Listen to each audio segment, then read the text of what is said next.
So look at this first question from the chapter Linear Equation in Two Variables.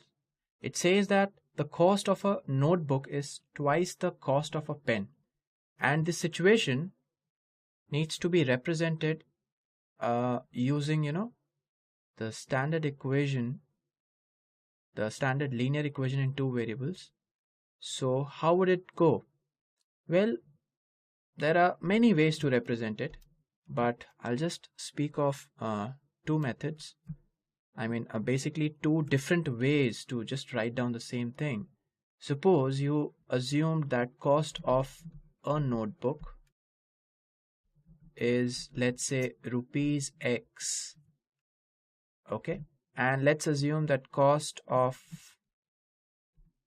a pen is worth rupees Y, where X and Y could be any possible values.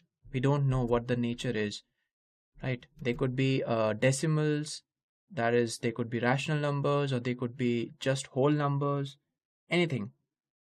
So as per the statement, it clearly says that the cost of a notebook, which is X, so the cost of a notebook is, this is interpreted as equal to sign. So the cost of a notebook is twice the cost of a pen, 2 times the cost of a pen, and the cost of a pen as per our assumption is Y.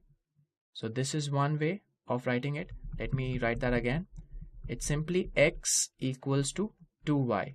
Now arranging it into the standard form, one would get X minus 2Y equals to 0.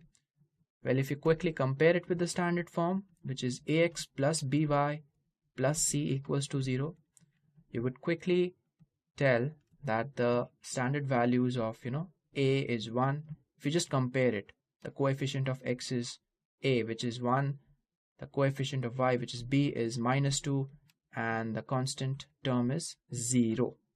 Well, this is one way. Another way to write down the same situation is, let's say, if you assume cost of a notebook to be, let's say, rupees Y instead of X, and cost of a pen, let's say it's rupees X, where X and Y, again, they could be any rational or whole values. So it clearly says cost of a notebook. We have assumed that to be Y is, which is equal to, this is word is just equal to, is twice the cost of a pen, that is 2 times of X.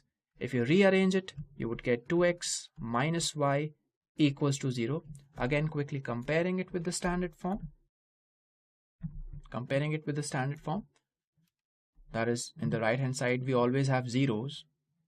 If you compare it, if you just compare it with the standard form, it's essential that you have to have a zero in the right hand side. Okay, after that, just a quick comparison, you get the value of A as 2, B as -1, and C as 0. So basically, yes, they are the two different ways in which you have just swapped off the assumptions, where in the first one, cost of a notebook being X, and in the second one, cost of a notebook is being assumed as Y. That's it. So these are the two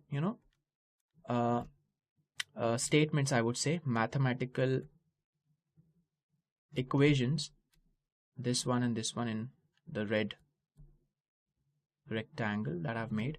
So these are the two mathematical equations in two variables, which are essentially representing this situation. I hope you got that, guys.